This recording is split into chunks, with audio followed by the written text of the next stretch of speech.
आणि यानंतर आपण थेट पिंपरी चिंचवडमध्ये जाऊयात। रोहित पवार यांच्या हस्ते कार्यालयाचं उद्घाटन सध्या होत आहे।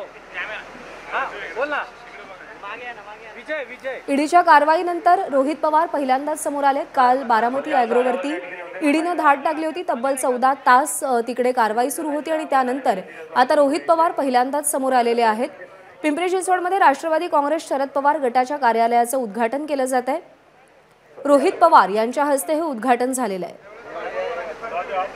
अजित पवारांनंतर पिंपरी चिंचवडमध्ये आता रोहित पवार देखील हळूहळू ॲक्टिव्ह होताना आपल्याला पाहायला मिळत आहेत। रक्तदान शिबिराचं आयोजन करत पिंपरी चिंचवडमध्ये राष्ट्रवादी काँग्रेसच्या कार्यालयाचं उद्घाटन करण्यात आलेलं आहे। रोहित पवार यांच्या हस्ते हे उद्घाटन होत आहे। कालच बारामती ॲग्रोवरती ईडीनं धाड टाकली। तब्बल 14 तास तिकडे झाडाझडती सुरू होती। ईडीचे अधिकारी काही कागदपत्र सुद्धा घेऊन गेल्याची माहिती मिळते। अर्थात या कारवाईचे राज्याच्या राजकीय वर्तुळामध्ये पडसाद उमटले, प्रतिक्रिया उमटल्या आणि त्यानंतर या कारवाईनंतर रोहित पवार पहिल्यांदाच समोर आलेले आहेत। शरद पवार गटाच्या पिंपरी चिंचवड कार्यालयाचं उद्घाटन रोहित पवार यांच्या हस्ते करण्यात आले।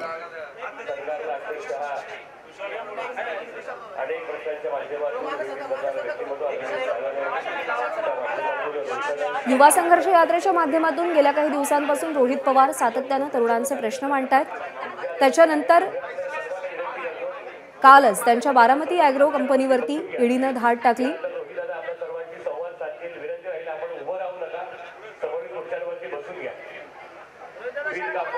आणि ईडीच्या या धाड सत्रानंतर रोहित पवार हे पहिल्यांदाच समोर आलेले आहेत।